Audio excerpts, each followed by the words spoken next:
Hola, bienvenidos a nuestro canal de YouTube. Estamos contentos de que nos hayas encontrado. Soy el pastor Mario Zambrano, aquí en la Iglesia Vida Nueva. Nos encantaría invitarte a nuestra iglesia. Los servicios en la iglesia son el día domingo de las 3 a las 5 y los días viernes de las 7:30 a las 9. Estamos esperando que en este canal puedas encontrar contenido que bendiga tu vida. Por favor, pon atención a esta enseñanza. Estamos orando por ti y que Dios te bendiga. Hasta luego. Dios me lo bendiga. Qué bueno que estamos en la casa del Señor. Nuestro pastor decía lo que repetía David, ¿verdad?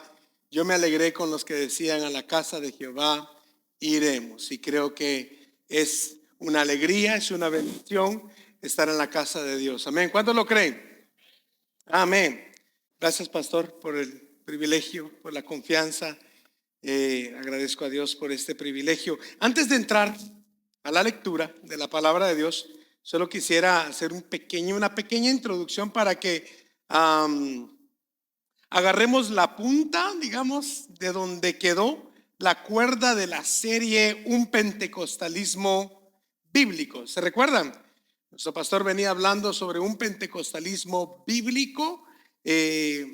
Aprendimos muchas cosas, creo que importantes y de mucho, muy importantes para la iglesia. Amén. Pero por observar la Semana Mayor, la cual tuvimos la semana pasada, se le llama la Semana Mayor, muchos la conocen así, recordando el padecimiento, recordando el sacrificio, recordando la resurrección de nuestro Señor Jesús.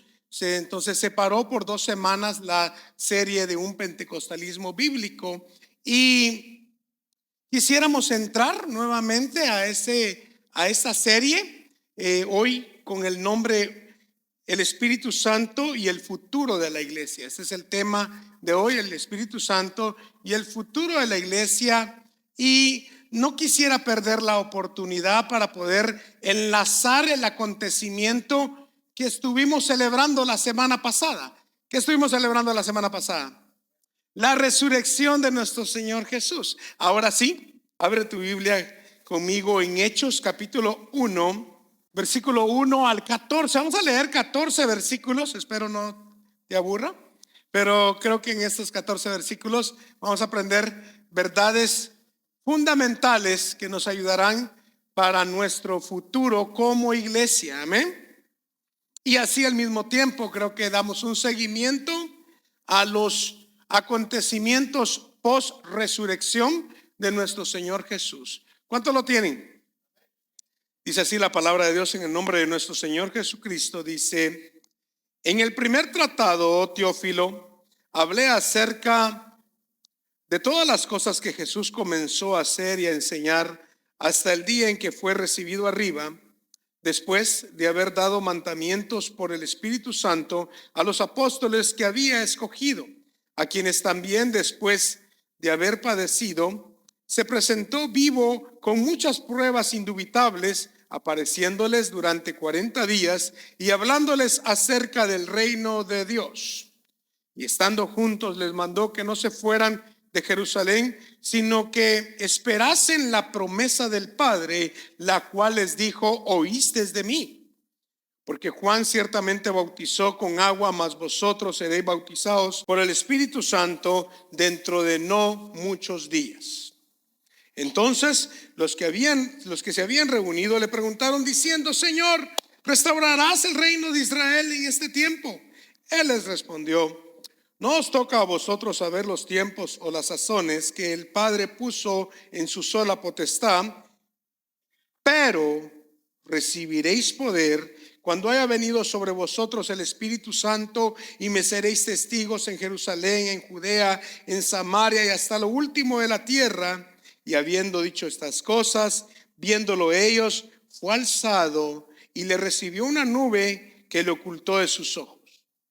Estando ellos con los ojos puestos en el cielo, entre tanto que él se iba, he aquí que se pusieron junto a ellos 2 varones con vestiduras blancas, los cuales también les dijeron: varones galileos, ¿por qué estáis mirando al cielo?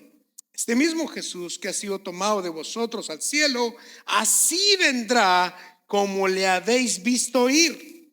Entonces volvieron a Jerusalén desde el monte que se llama el Olivar, el cual está cerca de Jerusalén, camino de un día de reposo.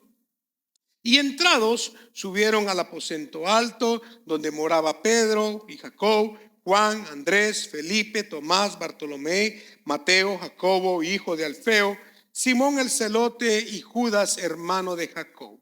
Todos estos perseveraban unánimes en oración y ruego con las mujeres y con María, la madre de Jesús, y con sus hermanos.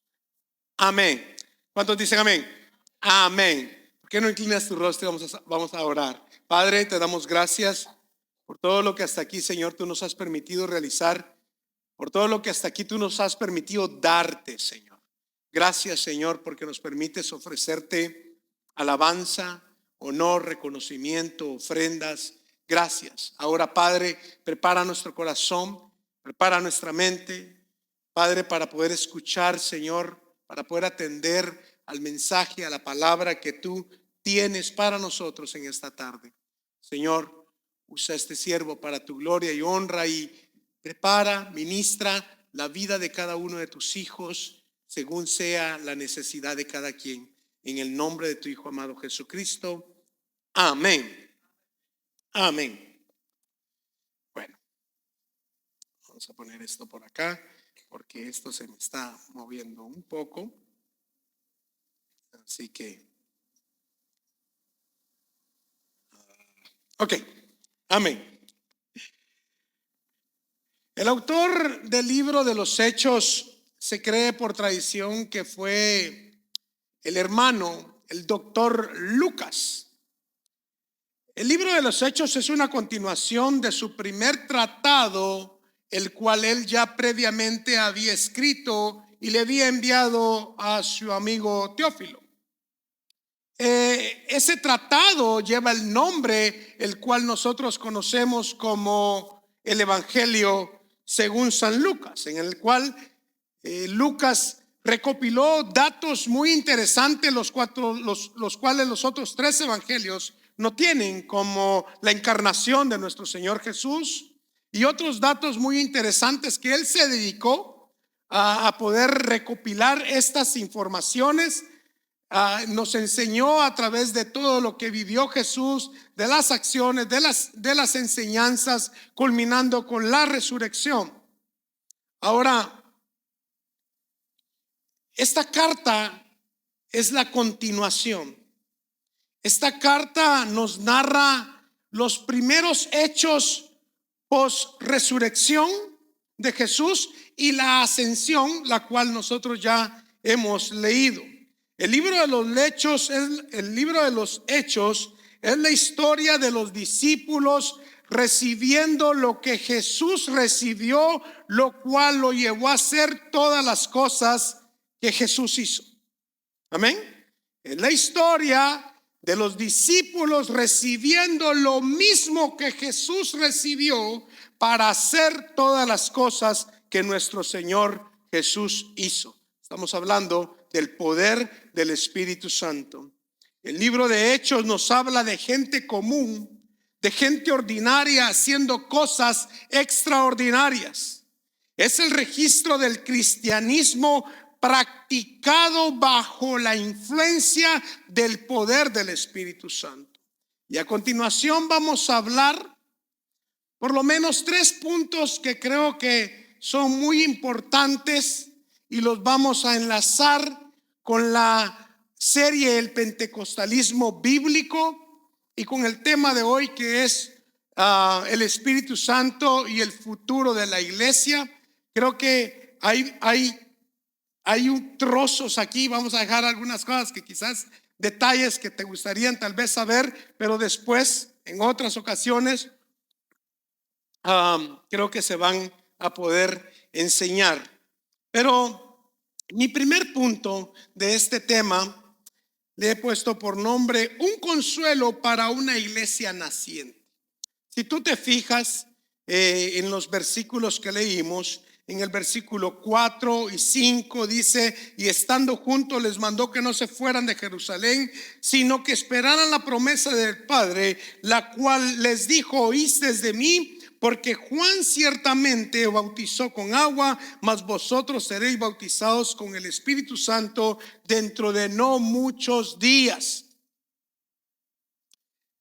Quiero que visualices, quiero que te imagines por un momento el momento que los discípulos están pasando. No es un momento que puedo decir el más alegre de todos sus momentos. Creo que el momento alegre de todos los momentos había acontecido por lo menos 40 días antes, ¿verdad? Donde le vieron resucitar a Jesús. Pero si tú te recuerdas, los discípulos habían visto cómo días anterior aquel hombre a quien amaban, el hombre a quien habían puesto su esperanza, su todo, habían dejado mujeres, hijos, habían abandonado trabajos, por todo, por poner la confianza en aquel hombre que les había venido a dar una segunda oportunidad. Ahora ese hombre estaba a punto de ser quitado de en medio de ellos. Ya una vez ya había sido quitado en medio de ellos cuando le dieron muerte, pero había resucitado. El domingo pasado celebramos eso, fue una gran victoria, pero esa victoria ahora viene otro trago amargo, pudiéramos decirlo de esa manera. Era un momento difícil, era un momento triste en el que había que despedir a aquella persona que ellos amaban con todo su corazón. ¿Cuántos creen que era un momento doloroso? Cuando hemos ido a veces al aeropuerto, yo no sé si puedes darte cuenta que son cantidades de personas llorando, están despidiendo a ella. Ahora no se trataba de cualquier persona, se trataba de aquel Rey de Reyes y Señor de Señores que había venido a transformar sus vidas por completo. Era un momento muy sensible. Jesús, sabiendo el momento sensible, qué hermoso nuestro Señor. Sabe todas las cosas de manera tan apropiadas, tan sabias. Sabía el momento que aquellos hombres estaban teniendo, la zozobra en el corazón de ellos. El Señor les dice: miren, manténganse unánimes, juntos, vayan a Jerusalén, porque van a recibir la promesa del Padre, la cual oíste de mí. Si tú te recuerdas, el Señor Jesucristo en todas sus enseñanzas, previamente a su muerte, previamente a la resurrección, previamente a estos acontecimientos, Jesús ya los había venido preparando, diciéndoles que cuando Él se fuera, cuando Él sea tomado de en medio de ellos, Él enviaría una promesa, Él enviaría a otro que vendría a estar con ellos. ¿Se recuerdan? Dice San Juan capítulo 14 versículo, por eso dice: la cual oíste de mí. Esta promesa ustedes la estuvieron escuchando. Dice San Juan 14, 16, 18, dice: y yo rogaré al Padre y os dará otro Consolador para que esté con vosotros para siempre, el Espíritu de verdad, el cual el mundo no puede recibir porque no le ve ni le conoce, pero vosotros le conocéis porque mora con vosotros y estará en vosotros. Y aquí está esto hermoso: no os dejaré huérfanos, vendré a vosotros. Jesús les había venido hablando sobre que vendría otro Consolador. Creo que no hay palabra que pueda describir mejor que la palabra Consolador para podernos comunicar el insuperable trabajo que el Espíritu Santo hace en la vida de la iglesia y hace en nuestras vidas. Cuando dice: les enviaré otro Consolador, esta palabra, o en este contexto de esta palabra, cuando dice otro Consolador, lo que les está diciendo es otro. El Espíritu Santo no sería otra clase de Consolador, sería otro igual a Él. Todo lo que Jesús había sido para ellos, para ese pequeño grupo. Todo lo que Jesús había sido para ellos, si había sido su amigo, si había sido su maestro, su pastor, si había sido su todo, el otro también lo sería. Y eso creo que es consolante. Eso es consolante, saber que no quedarían solos, que no quedarían con alguien extraño, sino que quedarían con alguien como Él. Amén. Así que esto yo creo que es algo muy, muy hermoso, una promesa tan preciosa que Dios le hace a ellos. Y es más, les dice que sería a través del Espíritu de Dios, en el cual Él ahora de una forma, en un cuerpo glorificado y de una manera glorificada, Él estaría presente en sus corazones, porque ya no habría un cuerpo físico que le impidiera estar con ellos. ¿Podemos comprender eso? O sea que el Espíritu Santo, cuando viene a morar a nuestras vidas, juntamente con su presencia, el Espíritu Santo juntamente también trae la presencia de nuestro hermoso Jesús a nuestras vidas. Amén. Voy a adelantarme un poco de notas porque escribí bastante, 7 páginas creo que escribí. Esto es hermoso saber, hermanos, que no estamos solos. Esto es hermoso conocer que Dios tenía cuidado de todas las cosas. Jesús sabía perfectamente bien que para la iglesia naciente, para aquella recién nacida, sabía perfectamente bien que esta iglesia recién nacida iba a codepender y depender de una relación cercana con el Espíritu de Dios. Jesús sabía perfectamente que solo a través del Espíritu de Dios la iglesia naciente iba a ser nutrida, iba a ser alimentada, iba a ser consolada, iba a ser empoderada, iba a ser guiada, iba a ser restablecida y fortalecida. Así que un divorcio o una separación de la iglesia con el Espíritu Santo sería como un suicidio. Una separación, porque esto me va a llevar a mi nota de los últimos tiempos, ¿verdad? Una separación de la iglesia con el mover, con la persona del Espíritu Santo, significaría un suicidio para la iglesia. Es más, creo que la iglesia pudiera sobrevivir no como iglesia, sino tal vez como una identidad, como un grupo social, como un club, pero no como la novia del Cordero, no como el organismo que cumple los propósitos de Dios aquí en la tierra, no como la casa del Dios viviente, columna y baluarte de la verdad. ¿Pero qué crees? Hay algunos listos por ahí que se han atrevido a querer ser iglesia sin el poder del Espíritu Santo, a querer ser iglesia sin el Paracletos, a querer ser iglesia sin la presencia del Dios viviente. Claro que sí. Para ahí vamos, para esos puntos vamos. Es más, no tengo esto en la nota, pero es más, si tú lees el libro de Apocalipsis y miras el mensaje a las 7 iglesias, si tú te das cuenta, ese mensaje a las 7 iglesias, aunque fueron 7 iglesias físicas, todos los intérpretes de esta revelación nos dice que en realidad son 7 fases en que la iglesia ha pasado y o va a pasar. Creemos que estamos nosotros en la última fase, la cual es la 7ª iglesia, y es la Odisea. La Odisea es el típico de iglesia en el cual se divorció de la comunión con el Espíritu Santo y ahora se cree que como es autosuficiente, se cree rica, se cree que tiene todo y no necesita a Dios. Tanto es así que a Jesús lo sacaron de la casa, lo sacaron de la comunión, y ahora encontramos en Apocalipsis 3:20 a un Jesús que está afuera de la iglesia.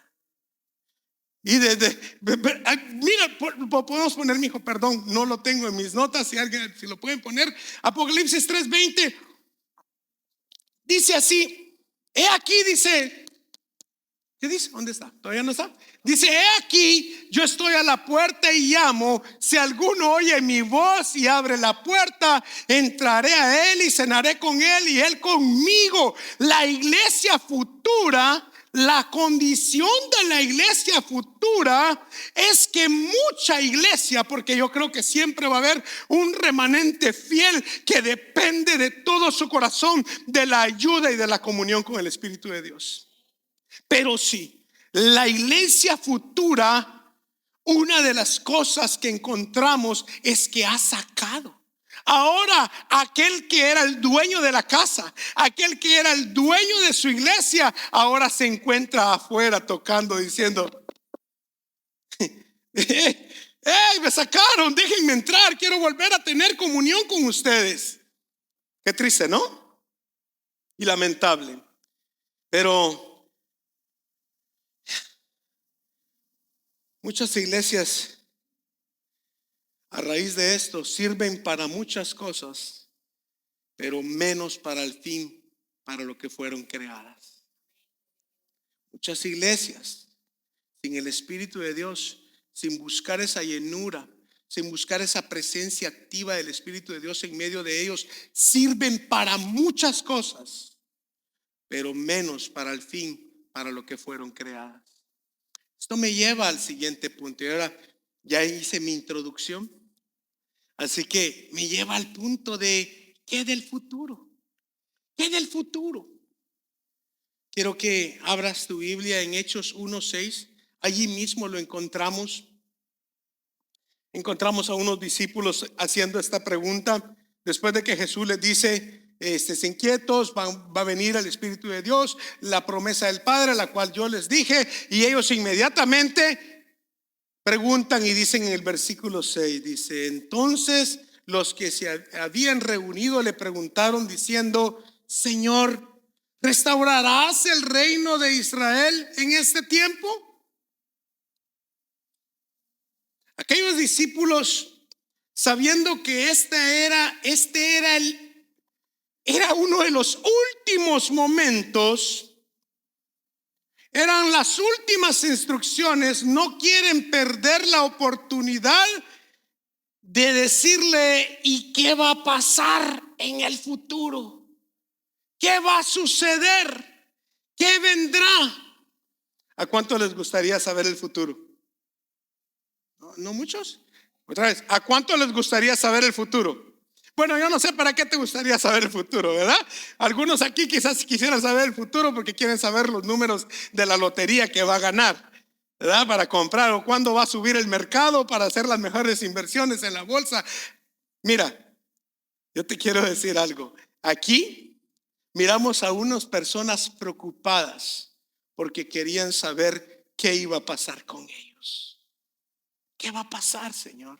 ¿Qué va a pasar? A lo cual Jesús responde de esta manera. Versículos 7 y 8 dice, y les dijo, no os toca a vosotros saber los tiempos o las sazones que el Padre puso en su sola potestad, pero recibiréis poder cuando haya venido sobre vosotros el Espíritu Santo y me seréis testigos en Jerusalén, en Judea, en Samaria y hasta lo último de la tierra. Primeramente quiero aclarar un punto. No debiéramos de interpretar la respuesta de Jesús como una respuesta fuera de contexto. ¿Me explico? Porque pudiera verse que Jesús está evadiendo darles una respuesta, ¿verdad? Se pudiera apreciar como que Jesús está saliéndose por la tangente. Se pudiera interpretar incluso como que Jesús está siendo rudo con ellos. No. En los últimos momentos, es el último tiempo. ¿Ok? Esto tiene un contexto. Déjame tratar de explicarlo para que podamos entender por qué Jesús responde de esta manera. En primer lugar, quiero decirte que no era la primera vez que los discípulos le preguntaban algo semejante a él. No era la primera vez que a Jesús le preguntaban algo con respecto al futuro. No era la primera vez. Si tú lees los evangelios, te encontrarás constantemente preguntándole: ¿cuándo va a pasar? ¿Cuándo vas a venir? Sí, lo podemos ver en Mateo capítulo 24, versículo 3. Mira lo que dice Mateo capítulo 24, versículo 3. Dice: y estando él sentado en el monte de los olivos, los discípulos se acercaron aparte, otra vez, diciendo: dinos, ¿cuándo serán estas cosas? ¿Y qué señal habrá de tu venida y del fin del siglo? Jesús en esta ocasión les daba una respuesta más extensa, a lo cual ocupó todo un capítulo, capítulo 24 del libro de Mateo. Lo puede leer, parte del capítulo 25. Encontramos la respuesta a esta pregunta que los discípulos le estaban haciendo.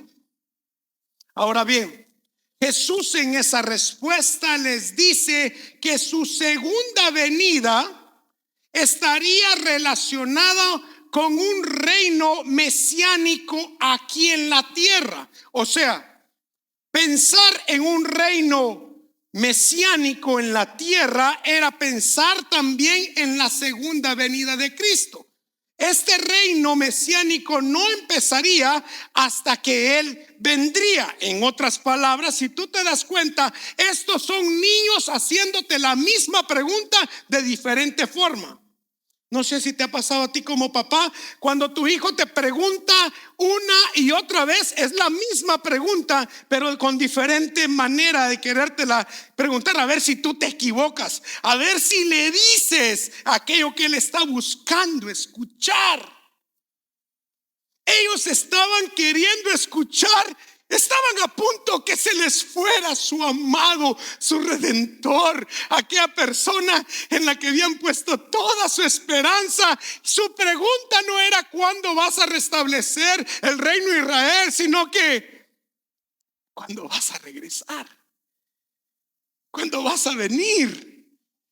Y la respuesta de Jesús ya les había dicho esa respuesta en Mateo capítulo 24, versículo 36. Jesús les dijo: pero el día y la hora nadie lo sabe, ni aun los ángeles del cielo, sino solo mi Padre. Así que esta pregunta es una pregunta capciosa.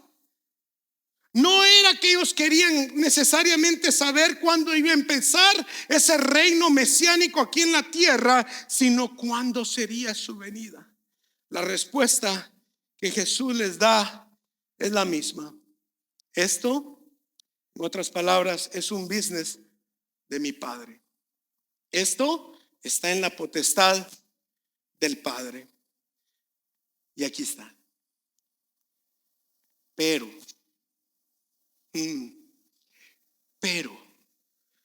ustedes van a recibir poder. ¿Puedes conectar eso? Pero van a recibir poder cuando haya venido sobre vosotros el Espíritu Santo. Ya sabes el resto. El Espíritu Santo, ese poder, el Espíritu Santo sería la persona que iba a venir a revelar las preguntas que ellos estaban formulando.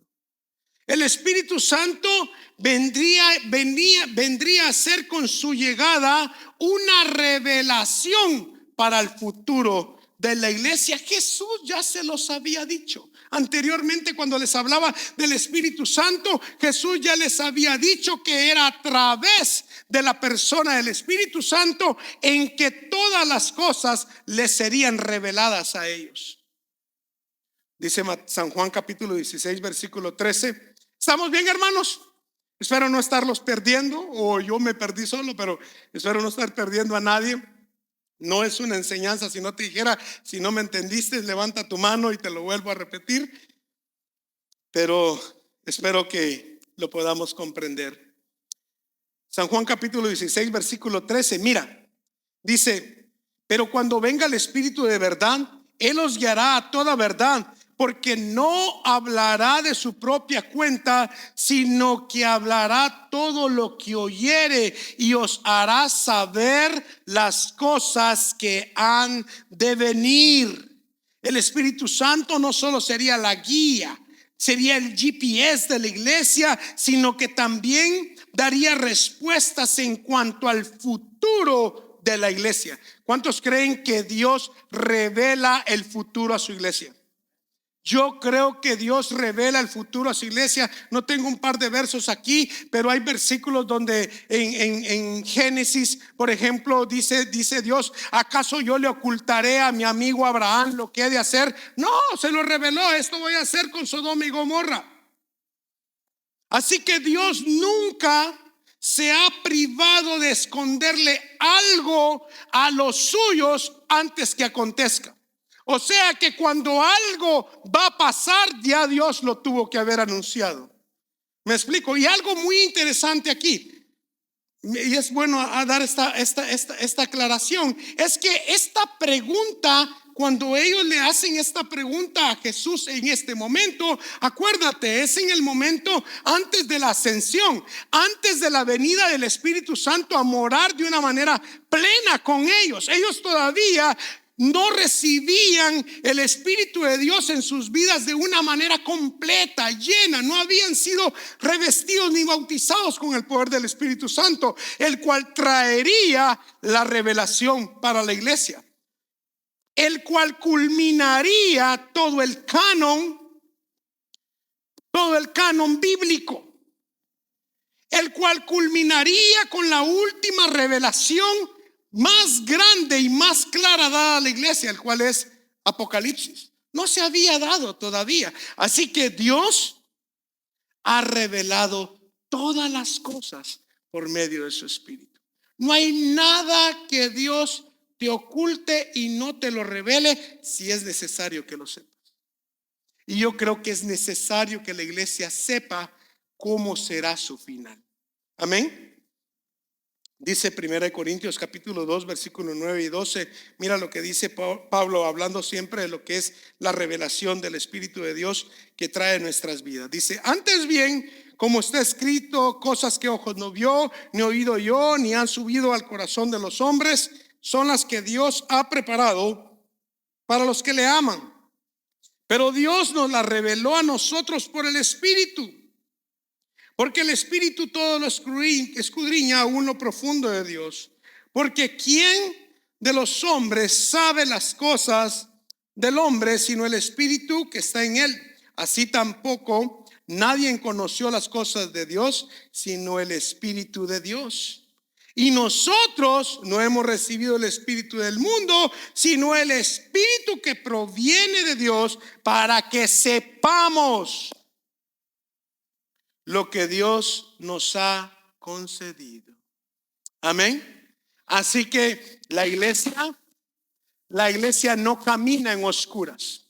La iglesia, Dios le ha revelado todo lo que ha de venir y todo lo que ha de acontecer. Yo quiero compartirte 2 puntos en esto, que hay 2 cosas que le esperan en el futuro a la iglesia. Primeramente quiero que abras tu Biblia, 2 de Tesalonicenses capítulo 2 versículo 1 al 3.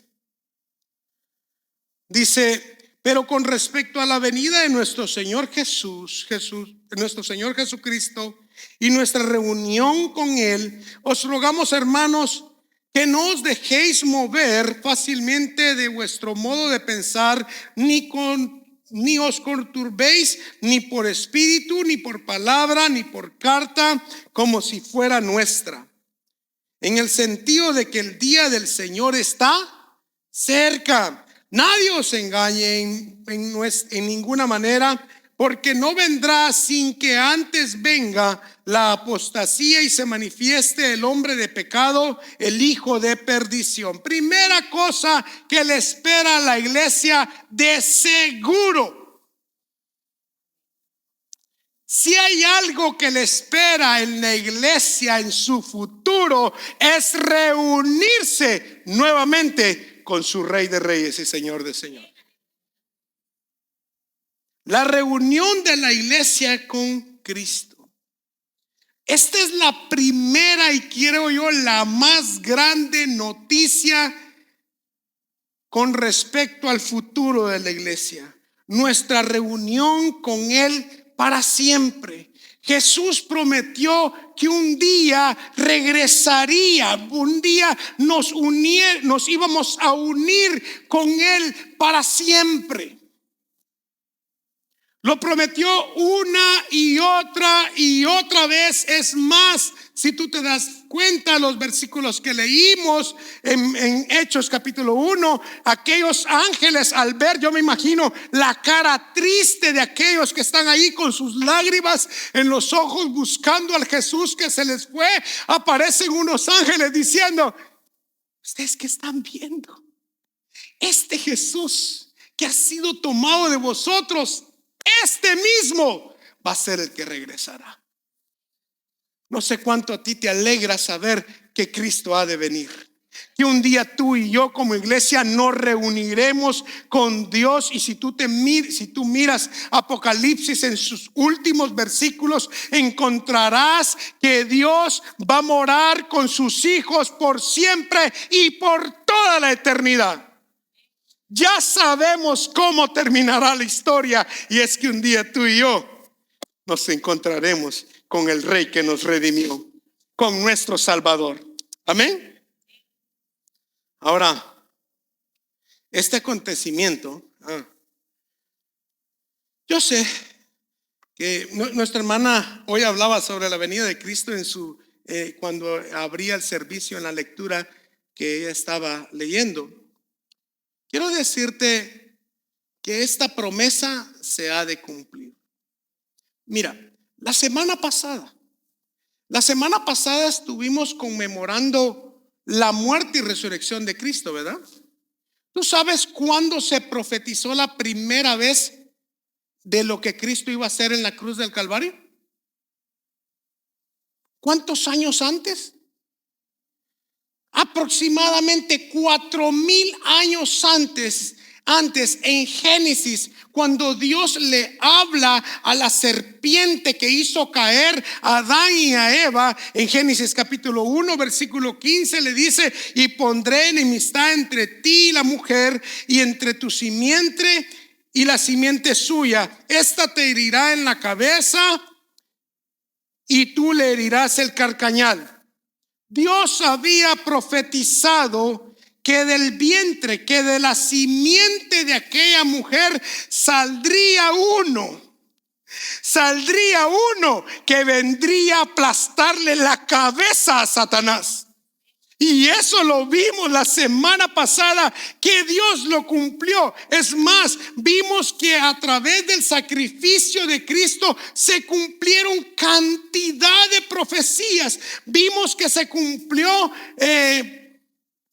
la profecía creo yo, por eso se le llama el quinto evangelio al libro de Isaías, a Isaías 53, 712 años antes de la aparición de Cristo. Isaías describe cómo Jesús iba a entregar su vida por nosotros y cómo Dios cargaría en él el pecado tuyo y el pecado mío. Ahora la pregunta es: si Dios se tardó 4,000 años para cumplir la venida de Cristo hace 2,000 años, ¿qué te hace pensar a ti y a mí que no regresará por su iglesia?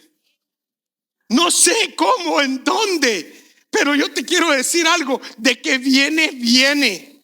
De que viene, viene. No tengo aquí esto está fuera de mis notas, pero el apóstol Pablo nos dice que nosotros hemos recibido las arras del Espíritu Santo, ¿cierto? Si lo puedes buscar ahí, mi hijo, ¿me ayudas con eso? Hemos recibido las arras del Espíritu Santo. Yo no sé qué entiendes tú por las arras del Espíritu Santo, pero la palabra arra quiere decir prenda en griego.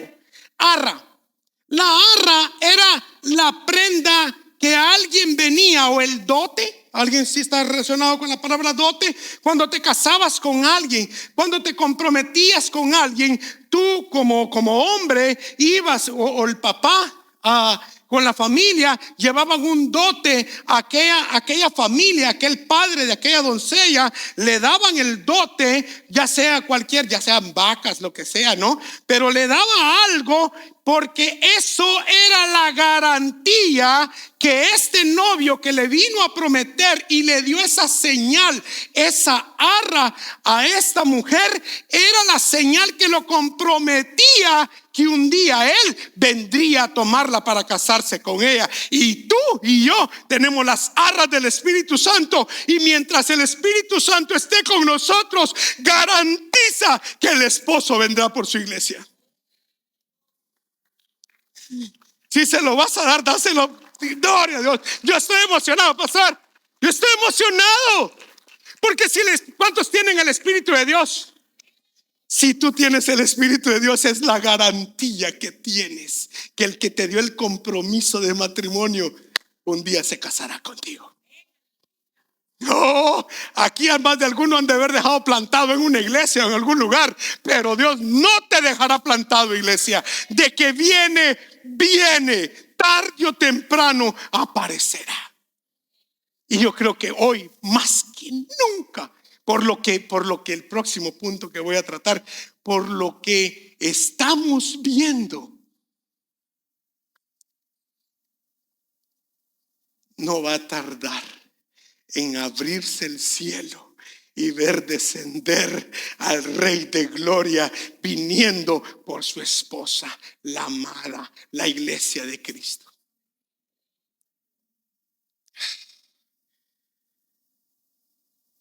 Hay algo que me llama la atención de lo que el apóstol Pablo dice en cuanto al futuro de la iglesia. Primero, nos espera la venida de Cristo, ¿verdad? Definitivamente. Pero dice el apóstol Pablo que no va a acontecer sin que no acontezca algo primero. Va a parecer un poco jocoso lo que voy a decir, pero no vendrá lo segundo si no viene lo primero. Para que venga Cristo tiene que acontecer algo. Y aquí es donde la cosa tal vez se va a poner un poquito más difícil, más tensa, pero creo que es necesario decirlo. Dice que se va a manifestar la apostasía, ¿cierto? La apostasía. Pablo no es la primera vez que menciona que antes que Cristo regrese por su iglesia, se manifieste primero la apostasía. Si tú vas a 1 Timoteo capítulo 4 versículo 1, dice: pero el Espíritu dice claramente que en los postreros tiempos, mira lo que dice el Espíritu, mira lo que el Espíritu de Dios revela a su iglesia. Dice, pero el Espíritu dice claramente que en los postreros días, en los postreros tiempos, postreros es últimos, ¿verdad? Algunos apostatarán de la fe, escuchando a espíritus engañadores y a doctrinas de demonios. Como que está feo eso. La palabra apostasía, que es apostemí. La palabra apostemí en griego quiere decir apartado de, algo que se aparta de algo, algo que se deja, algo que se deja ir, dejando algo a un lado. La apostasía o apóstata quiere decir algo que se ha dejado, algo que se ha abandonado. Y en el contexto de lo que lo estamos leyendo, el apóstol Pablo dice que vendrá un tiempo en la que muchos van a apostatar de la fe. Muchos van a dejar la fe, muchos se van a separar de la fe para escuchar doctrinas de demonios. Espérate, doctrinas de demonios. ¿Qué es eso de doctrinas de demonios? Doctrinas de demonios no es enseñanzas acerca de demonios. Otra vez, la doctrina de demonios no es enseñanza acerca de demonios, sino que se trata de las enseñanzas que excluyen la verdad de Dios para creer algo diferente y alejar a las personas de la verdad. ¿Me explico? Las doctrinas de demonios no necesariamente son enseñanzas acerca de demonios, sino se trata de enseñanzas que estirpan, quitan la verdad de la doctrina de Dios y la sustituyen con fábulas, con cuentos, con muchas de las cosas que tú y yo hoy podemos ver en el internet e en muchas iglesias. Quiero decirte que cuando a Jesús, me estaba adelantando algo muy importante. Hay una palabra que me llama la atención cada vez que menciona la palabra apostasía. Y es la palabra que se repite constantemente. La apostasía va juntamente con la palabra engaño. Diga conmigo, engaño, engaño, engaño. Cada vez que miras la palabra apostasía estará relacionado con engaño. Y yo no sé si sabes tú, pero engaño no es necesariamente una mentira, o no solo contiene mentira. El engaño es una mezcla de verdad con mentira. Mira, la forma, Señor, dámelo. La forma en que Satanás apartó con engaño a Eva y a Adán en el huerto del Edén es la misma forma que en los postreros días, en los últimos días, a través de engaño, de mezcla de verdad con mentira, apartará a miles de creyentes.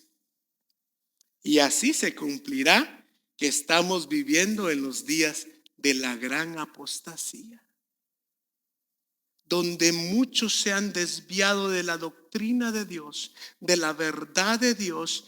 El pastor ha expuesto muchas veces, ha graficado muchas veces su mensaje para darnos a conocer cantidades de iglesias que hacen disparates, que solo agarran una pizca de la verdad y la mezcla. Es más, las más difíciles son aquellas mentiras o aquellos engaños que contienen un 99% de verdad y una mentirita nomás. ¿Cuántos creen que hay? Claro que sí. Y se necesita el discernimiento del poder del Espíritu de Dios en la iglesia para poder discernir cuando esos engaños te llegan a visitar a tus oídos. Son difíciles de detectar. Se requiere un conocimiento, se requiere llenura y constante comunión con el Espíritu de Dios para que puedas discernir aquellas cosas que digas tú. El que siembra escasamente, también segará escasamente. Así que, hermano, usted siembre hoy 100 y Dios le devolverá 1000. ¿Se da cuenta cómo utilizó un poquito de verdad? Una verdad que es un versículo para poder conseguir lo que él quiere. ¿Y qué crees? Muchos por la ambición de su corazón ahí van con sus 100. Aquí está. Perdiste dos cosas. En primer lugar, perdiste tus $100 y en segundo lugar, fuiste engañado. Fuiste engañado. Mateo capítulo 24, después de que Jesús les dice lo que ha de acontecer, Jesús les dice en el capítulo 24, Jesús dice, respondiendo, 24:4, respondiendo Jesús les dijo, mirad, nadie os engañe. ¿Ves? ¿Te das cuenta? Porque vendrán muchos en mi nombre diciendo, yo soy el Cristo, y a muchos engañarán. Jesús, Pablo, por medio del Espíritu de Dios, nos han dejado la revelación del futuro de la iglesia, y uno de los futuros de la iglesia es que muchos serán engañados. Muchos serán engañados. Por eso es que creo yo que estamos viviendo los últimos tiempos. Hoy hay una cantidad extrema de doctrinas que mezclan un poco de verdad con mentira, y son miles de personas que han apostatado de la fe. O sea, no reniegan de la fe, simplemente se han alejado de la verdad por creer fábulas. Han dejado de creer la verdad y se han vuelto al engaño. Pero esto ya nos los había dicho el Espíritu Santo. Vea 2 de Timoteo capítulo 4, versículo 3 y 4. Dice, porque vendrá el tiempo cuando no sufrirán la sana doctrina. Pregunta, ¿creen ustedes que se sufre la sana doctrina? ¿Ah? Ok. ¿Creen ustedes que se sufre la sana doctrina? Sí, hermanos, sí, se sufre la sana doctrina. Ya lo voy a explicar por qué. Pero vendrá el tiempo cuando la gente no querrá sufrir la sana doctrina, sino que teniendo comezón de oír, ¿oír qué? Se amontonarán maestros conforme a sus propias concupiscencias y apartarán de la verdad el oído y se volverán no era la verdad que querían escuchar, eran fábulas, eran cuentos inventados por hombres. Pero ¿qué creen? Si la gente quiere escuchar cuentos inventados, fábulas, dice que van a abundar, se van a amontonar la cantidad de maestros voluntarios queriendo engañar a los hijos de Dios.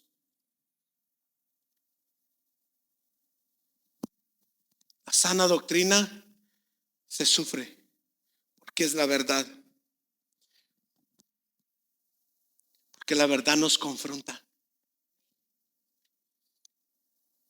Porque la verdad lastima, pero te da forma. La verdad hiere, pero te liberta. La verdad duele, pero sana. La verdad incomoda, pero te afirma. La gente tendrá comezón de escuchar fábulas, cuentos que los hagan sentir bien. Ya estaba profetizado las megas iglesias. ¿Sí te das cuenta? Ya estaba profetizado los lugares donde se amotinan, se agolpean muchísimas personas porque solo quieren escuchar cosas que eviten la verdad. No quieren ser confrontados por la verdad, sino que quieren escuchar solo la mentira. Le compartía esto al pastor, pero también se lo compartía el día lunes a los jóvenes hablando sobre la verdad. Y les decía esto: cuando no quieres escuchar la verdad, no habrá nadie en quien te la diga. Cuando no quieres escuchar la verdad, no habrá nadie en quien te la diga. Te lo voy a explicar de esta manera. Vea 2 Tesalonicenses capítulo 2, versículo 11. Mira lo que pasa. Cuando yo resisto a escuchar la verdad, cuando a mí no me gusta la verdad, entonces pasa algo. Por esto Dios les envía un poder engañoso para que crean a la mentira, a fin de que sean condenados todos los que no creyeron a la verdad, sino que se complacieron en la justicia. Para todos aquellos que no nos agrada la verdad, para aquellos que huyen de la verdad, Dios emite un juicio contra ellos. La verdad se aparta de ellos. Serán expuestos a mentiras. Esto es tremendo, hermano. No sé si te das cuenta, pero cuando rechazas la verdad, le das la bienvenida a la mentira. Te rodearás de personas que solo te estarán diciendo la mentira constantemente, y lo más triste de ello es que lo van a creer para su condenación. Y de esto está está lleno el día de hoy, cantidades de iglesia, y tú les dices y tú te preguntas como iglesia, no quiero mencionar por no ser falta de ética, pero allá en México hay una secta tremenda en Guadalajara, ahí en Guadalajara. Tremendo, les han hecho un documental en Netflix y todavía así son miles de personas siguiendo la mentira.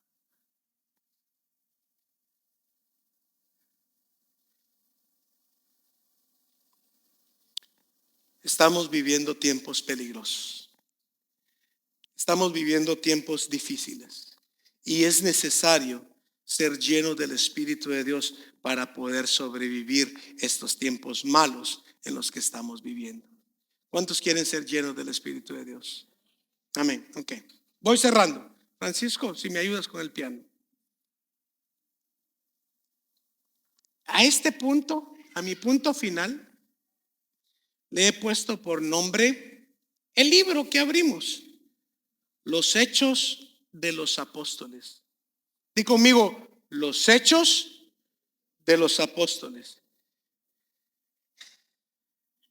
Dice el versículo 12 y 13 que leímos de Hechos capítulo 1. Entonces volvieron a Jerusalén desde el monte que se llamaba el Olivar, el cual está cerca de Jerusalén, camino de un día de reposo.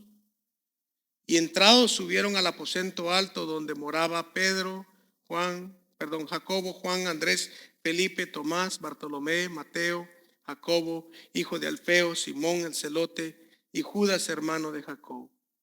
Todos estos perseveraban unánimes en oración y ruego con las mujeres y María, la madre de Jesús, y sus hermanos. El libro que leímos tiene por nombre Hechos de los Apóstoles. La palabra hechos es la palabra que se traduce, que se dice en griego praxis.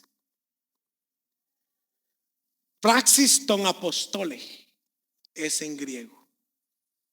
Los hechos de los apóstoles. Y praxis es la palabra que nosotros podemos traducir al español como práctica o práctico, ¿verdad? Lleva este nombre de Hecho de los Apóstoles porque fueron los hechos, las acciones prácticas o la práctica de lo que Jesús les había mandado hacer. Si tú te recuerdas, Jesús en el versículo 3, 4 les dice: vayan, reúnanse en Jerusalén, estén allí hasta que reciban la promesa del Padre. Y en el versículo 12 miramos un hecho, miramos una praxis, miramos una práctica de aquello que Dios les había dicho que hicieran. ¿Sí me explico? Están regresando ¿a dónde? A donde Dios les dijo que regresaran, a donde Jesús les dijo: ustedes regresen, váyanse a Jerusalén. Y en el versículo 12 los miramos entrando a Jerusalén, entrando en ese aposento alto. Y si tú abres tu Biblia en el libro de los Hechos capítulo 2, te vas a encontrar que se reunieron al final 120 que estaban juntos esperando, practicando lo que Dios les había dicho que hicieran.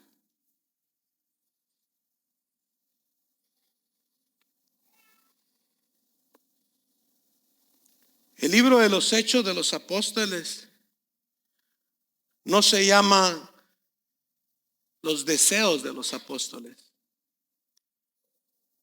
no se llama Las Intenciones de los Apóstoles, no se llama Los Sueños de los Apóstoles, se llama Los Hechos.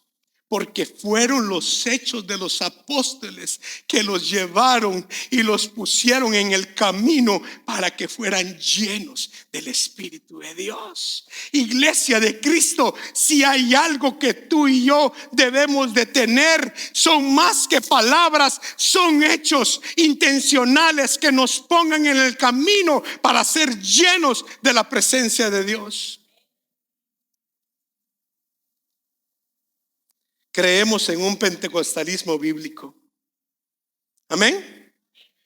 Nosotros creemos en un pentecostalismo bíblico. ¿Qué es creer en un pentecostalismo bíblico? Creemos que el mover del Espíritu de Dios sigue activo en nuestros días.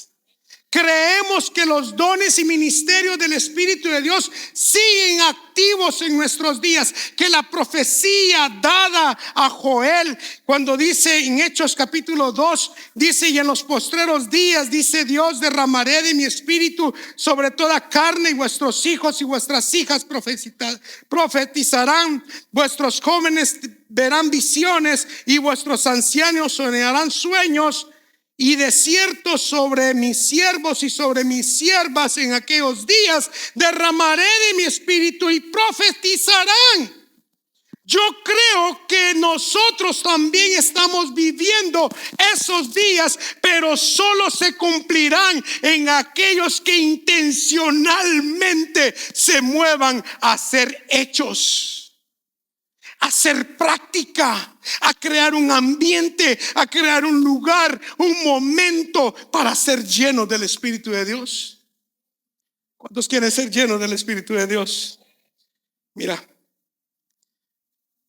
le pregunté a ChatGPT, ya puedo usar eso. Le pregunté esto y le dije, esto fue ayer en la tarde, le dije: hola, ¿me puedes ayudar a hacer una oración en la que incluye un clamor y deseo por el Espíritu Santo? Que sus dones se manifiesten en mi vida, que crezca un amor y pasión por servirle y por vivir en santidad. Y le hice clic. Y esto fue lo que ChatGPT, ¿dónde está Francisco?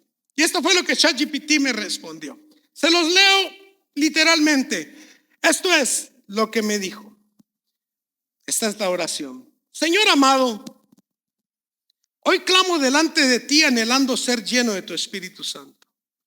Te ruego que derrames sobre mí tus dones, que se manifiesten poderosamente en mi vida para tu gloria. Haz crecer en mí un amor profundo y una pasión encendida por servirte con todo mi corazón. Ayúdame a vivir en santidad, apartado de ti, apartado para ti, agradándote en todo. No quiero caminar en mis fuerzas, sino en tu poder. Señor, toma mi vida, forma en mí tu carácter. Amén. Wow.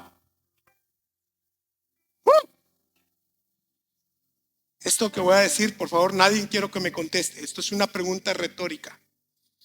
¿Creen ustedes que este es un verdadero clamor?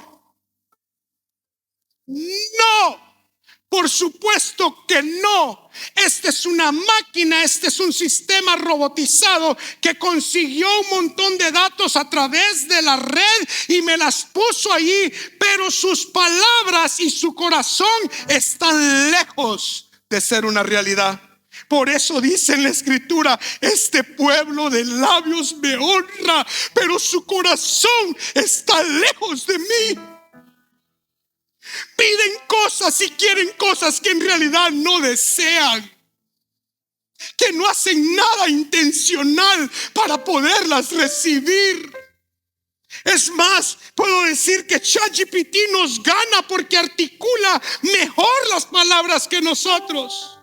Pero al igual que ChatGPT, muchos estamos así. Conocemos la importancia, conocemos que necesitamos el poder del Espíritu de Dios para poder resistir el día malo, para poder resistir la tentación, para poder resistir cuando venga el engaño y poderlo discernir. Pero no hacemos nada para tener una intención para que eso se manifieste en mi vida. Pensamos que es bonito, pensamos que es hermoso, pensamos que una vida así es estupenda, pero estamos lejos de tener una intención en la que doblegue nuestra voluntad para buscar esa promesa del Espíritu de Dios en nuestro ser.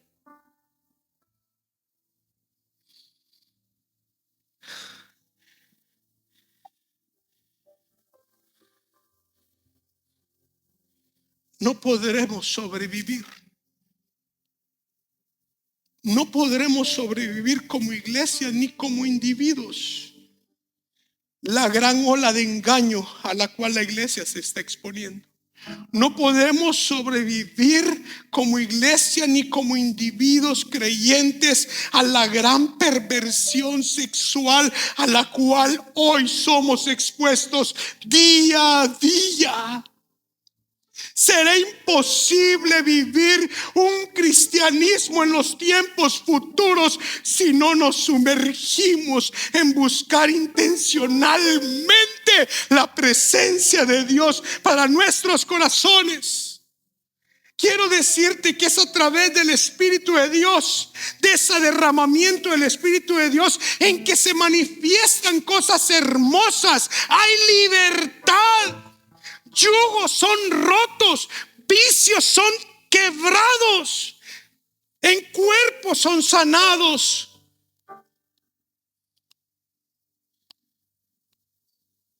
Es la unción del Espíritu de Dios la que pudre el yugo que te tiene atado. Y que no habrá forma de ser libre de hábitos y de costumbres pecaminosas si no buscamos con intención ser llenos de Dios.